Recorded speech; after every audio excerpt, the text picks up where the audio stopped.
Alrighty, so here we are looking at the end of our aborted little EU4 campaign. Keb, you want to start? Yeah. You want to start with your thoughts? Well, I should first just want to apologize for how we basically ended this. Last time we recorded way into the night, at least for me. So, but we were probably around 5 or 6 in the morning for me when we ended it, and I was getting rather cranky. Yeah, didn't feel like it was anywhere past midnight for me, so I don't know what you're talking about. Well, yeah, I was playing badly too, so I made bad decisions and was cranky, and yeah, so I do apologize for that. I think yeah, Oh, go ahead. Yeah, and I'm a bit irritated at how the game rules are implemented. I mean, first we had the whole my opportunistic war against Sweden when they fought the War of Independence, that was fine. I should have known that war would have been invalidated. That's fine. But what really annoys me was the other war, where this whole coalition declared war on a one Miniput state, and when the Miniput state ceased to exist, the war continues. That I think that should follow the same rules and become invalidated once the target of the war declaration is gone. If you know what I mean. I think the problem with the logic in the second war is they declared war on the Miniput. You answered as the stronger power. I think you became the coalition leader for your side. No. You didn't? No, I didn't. They used to be that way. Miniput remained the war leader until they disappeared. But the problem was they disappeared in a separate war. If they disappeared from the actual the first one who attacked them, then this wouldn't have been a problem. Yeah, no, I agree. I agree that their being removed from the map should have ceased any other wars instead of having them go through the process where, in another case where a war party disappears, the war just continues on. This is a special case that should probably be addressed. And of course, it's a good idea that we won't actually go put in the forums because we're lazy. But that's a personal problem. And it's the same thing the other way around, because when the war started, I only saw Lübeck, did not see their allies, and I let time go by simply because I knew that their allies would answer. But I thought they would answer immediately, but they didn't. And I assume that's because Lübeck brought the others in on promises of land. That's my guess. Because then there is a delay. At least that's my experience. So I assume that's what happened, and it just annoyed me that I didn't consider that option. And I should also say that they definitely made the AIs way more aggressive with the Ming patch. I mean, the blobbing in the HRE was terrifying. Oh, look at Venice. Oh my goodness, yeah. I mean, Venice is just absurd. And Venice has even gotten Parma to migrate, by the looks of things. Yeah, I mean... Or Ferrara, rather, yeah. And Venice is on par with Austria at this point, so that's... You don't generally see that. No, that is true. Venice might have the lucky tag, I forget. Yeah, right, they did have the lucky tag. You're right about that. They did have that. Yeah, they do have luck. Actually, you can see that from the fort defense modifier from any province. How do you even see the fort defense modifier? Click on a province, like right now I just clicked on Carnten, but it's any province. Yeah. Scroll down to the military part of it. See there's a little castle icon with a green number to its right? Oh, yeah, now I see it. Luck plus 10%. Oh, cool. Okay, so, that's a very quick way to check. Yeah, it would have been nice to know this at the beginning when we were scrambling to figure out how the hell to figure it out. Yeah. Yeah. Another thing we probably ended up deciding at this point is that if we're going to play E4 again later, we won't go with random nations. We have to decide, we have to pick some decent-sized countries to keep the game viable, I think. Well, I think that's also more for your comfort level, your play style. Because, yeah, I do get bored in some of the games we've done when I'm off, some forgotten corner of the world playing a country that most people can't pronounce, let alone remember, and which is why I can either pronounce or remember them. But you tend to favor large countries that go through militaristic expansion. Yeah, I know, but I tend to be quite a bit more aggressive than you. I mean, I remember when you played Poland, you were fairly passive for a very long time. I'm a builder. You're a conqueror. There's a significant difference in that. I generally only go to war if I know the outcome to probably about 90% before I start. And that's factoring in the fact the combat engine in this game still sucks. Well, that's true enough. I mean, yeah, So- we do see a lot. Yeah, it sucks to lose a war because of bad rolls, and that does happen, especially when you're evenly matched. It sucks to lose a war to bad rolls, and this engine will always give you bad rolls. I can bring the best general I can into a fight, and then just watch the AI with no commander at all get 9, 9, 9, 8, 9, 9. And I'm sitting there with Napoleon Bonaparte getting 1, 0, 1, 1. Hey, we'll throw a river penalty in now suddenly. We're in the middle of the desert, but we're going to do it just because we haven't spit on you enough. And I should be just resigned to that point, and I think I probably am to a degree, because this has been going on all of EU4, all of EU3, all of EU2, and almost all of EU1. And the only reason it wasn't all of EU1 is because for a section of EU1, the combat engine basically didn't work. So they rewrote it from broken to works but broken. I just want it not to work. The fun thing is, I recall in the, I think it was in the 3-year anniversary of EU4. Then I think it was Chris King in that stream that he's mentioned that they had one big choice when they were going to make EU4, and that was which system to overhaul for a priority. And they had a choice between combat and trade, and they chose trade. Great choice for a war game. Well, technically, they don't really want it to be a war game. You know, they want it to have strategic depth and basically be an empire builder without having to conquer the world every single game. Except they haven't. I can kind of understand. But... Yeah, that's a nice, admirable goal, and I would love for them to have actually tried to build that, but they didn't with this game. I mean, the Plus, big, of course, it's what the player actually expects is to do that. At least I do that. I want you do that. Europa series to be a world conquest possibility. Unlike, say, Victoria, where I know that conquering 3 provinces during the entirety of the game is probably the best you can do, more or less. Conquering land in Victoria is tough. Every EU4 game we play, it ends the same way, basically. Well, one of two ways. We either abort it early like this, or it's world conquest plus what Keb lets chat have. So... And, yeah, so it's just, I don't know. Because, I mean, for me, I was doing quite well. I haven't had to fight a war. I've got a neutralized France on my north. I'm about to finish absorbing Naples. I'm going to absorb Castile here fairly quickly. If I have to, I can then kill Portugal. I've mapped pretty much all the way to Asia going west. I did take a look at the single player with the TI off. Japan's right about here west of this giant asteroid impact. And I do recommend at some point, popping this open and turning off the TI. Yeah, I do wonder what's out there. And taking a look, because that's actually a very, very impressive. It's a very impressive impact crater. Mm-hmm. You can fit most what of it. What else did you find out there? I have to ask. Are there any special empires or? There are 2 relatively advanced sets of empires. South of where Portugal is, the island is full of monarchies that have... They are still on the Mesoamerican tech group, so they're still kind of screwed, but they're... But it's they are monarchies. Yeah. And I just started encountering a set of islands kind of down near New Zealand. They're again monarchies. They're using the Andean tech group, but they're actually, one of them has been conquering the rest of them, and I've watched, and they've down to just like 2 or 3 other tribes left for them to have unified the whole continent. What faith? They are horrible pagan. No, I don't know. Let's see, where is it? They are Inti. Okay, so Inti in the Indian tech group. Okay. Yeah. Curious.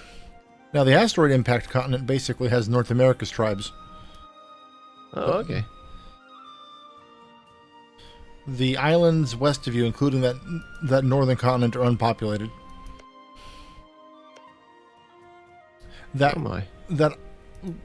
place that you had just settled there, that continent it's part of, stretches all the way to the eastern tip of Siberia. Oh, okay. Well, there's really nothing much else there. There's a line of islands that goes down from It goes from where Portugal and I settled to the northwest up to that big island. And then there's another arc that goes through the impact site, a small little island chain south of that, and then the growing Incan Empire analog. There we go. Words. Too many of them. That's down by kind of New Zealand. Mm-hmm. So it's basically forms a giant triangle, which I'm sure this alternate version of Earth's people would turn into some sort of, the New Age people. Well, I guess it wouldn't be a New Age people since there's no America to generate fruitcakes. Well, the 60s were a special decade, and if it hadn't been for the U.S., probably the world would have ended up being a better place. But anyways, and I say that as a unapologetic pro-American person. But so it's different. I haven't had the need in this game because Aragon is so rich, and have been able to avoid wars so effectively that I haven't needed to go and expand into Morocco or Tunis, which would have been difficult by the time they blobbed, which they did quickly. Oh yeah, the AI. You're completely right. The AI is significantly more aggressive. The Ottomans are significant pain in the Eastern Med now. Not sure why Moscow is tolerating the continued existence of the tribe south of it, but it's already across the Urals. Moscow tends to be a bit slow on that simply because of the conversion stuffs. It has to convert it. So I do believe the Moscow AI tends to be a bit slow in eating steps because of that. Yeah, they're doing that. They've got their whole border region is Sunni with Orthodox overlord. Mm-hmm. I know that they eventually take religious ideas and then they'll be able to convert them and stuff. And they tend to do that, but tend to be a bit slow. Yeah, they've admin. Then again, they're not. Were they lucky in this game? I forget. Yes, yeah, they were. They were going to be a monster. And that's why I was trying to be friendly with them. Yeah, so I mean, this kind of gives a good example of there were several things here. Again, as I've mentioned, I've always felt with Keb that you favor playing a strong country aggressively. In Norway's case, you had an incredibly weak country, and you try to play it aggressively, and you did fairly well. But it's also kind of playing with fire until a certain point.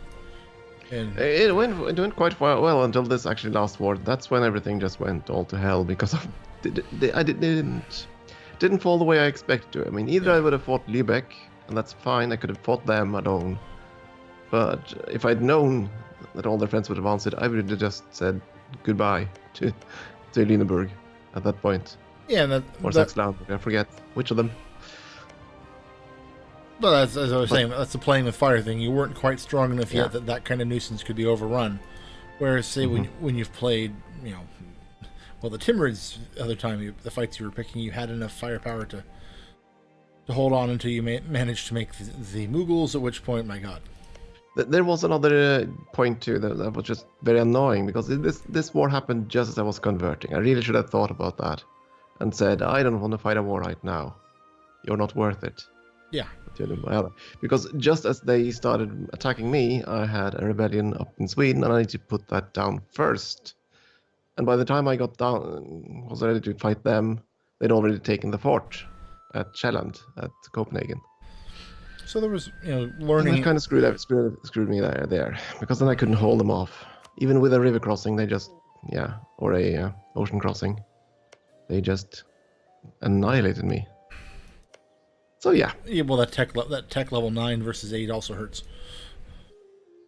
I think that came later. I don't think that was at the start of the war. No, but yeah. You know how the AI works. Hey, we're let's get a tech level.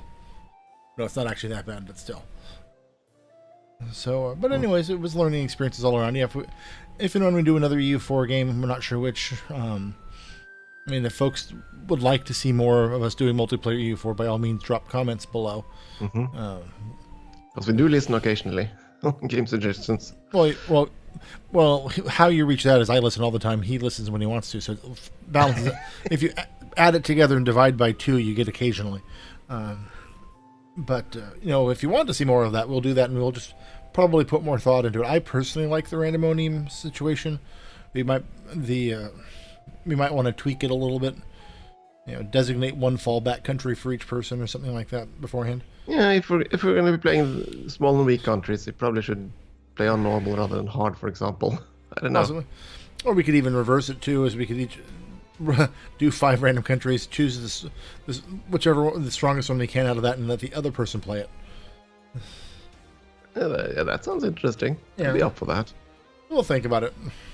How do you feel about the whole new age system, by the way? Because that's one of at least that was the new mechanic we could experience over here in Europe.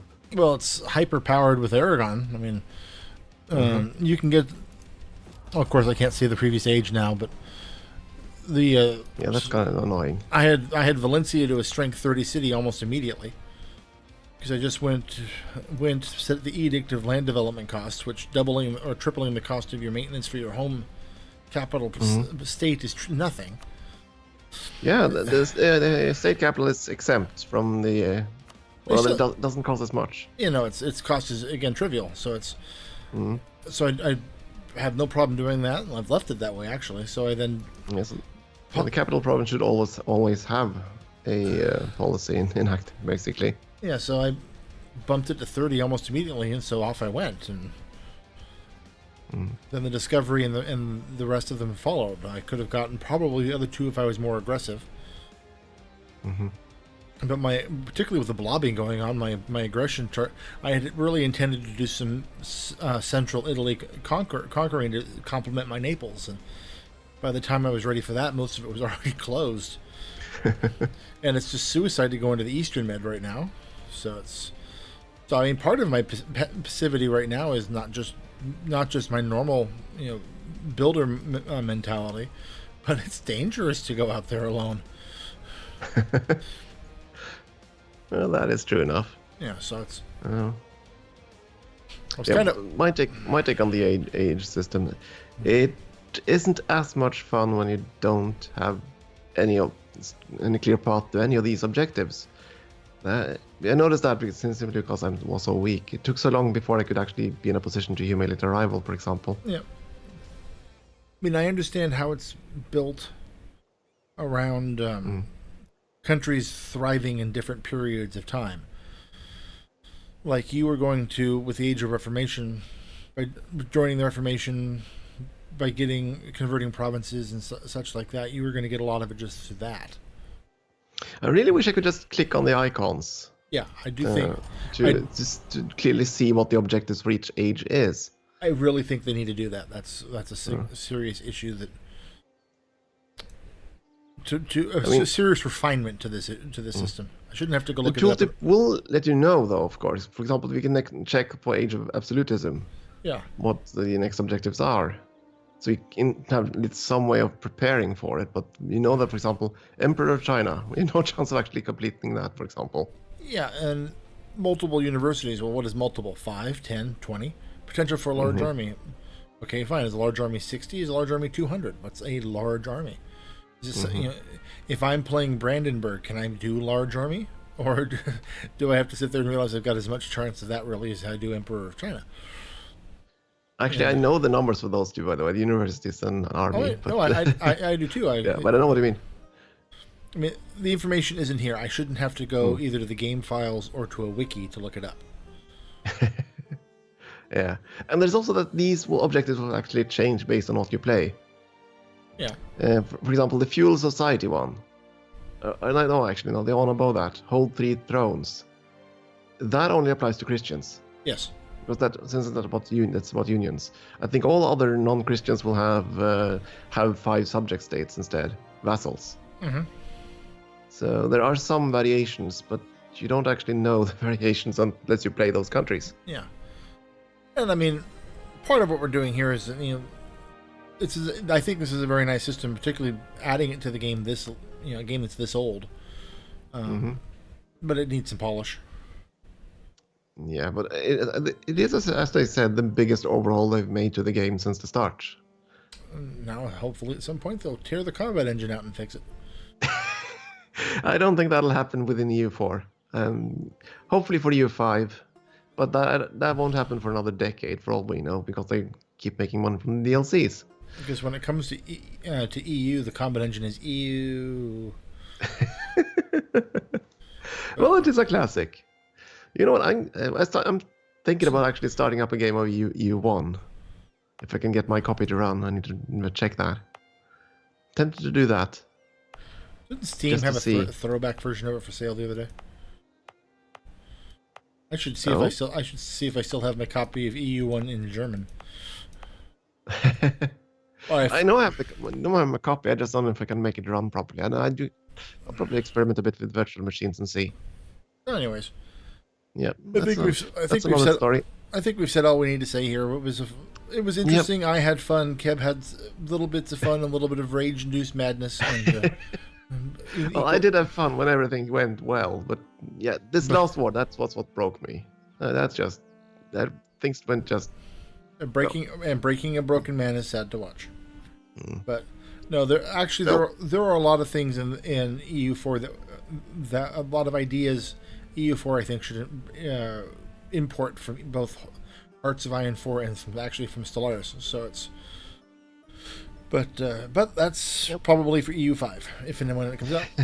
We may or may not be back with this next. We probably will fill this time slot with a multiple game of some sort, probably something different for a change. We don't know what yet because we don't know yet. Yeah, but we're gonna argue a bit about it. But again, if you have suggestions, do let us know. Yeah. Eventually, we'll listen. Yeah, we'll argue back and forth. Keb will say what he wants. I'll say what we want. We'll go with Keb's thing, and I'll just sit back and play the wrong choice for however long we have to for Keb to win.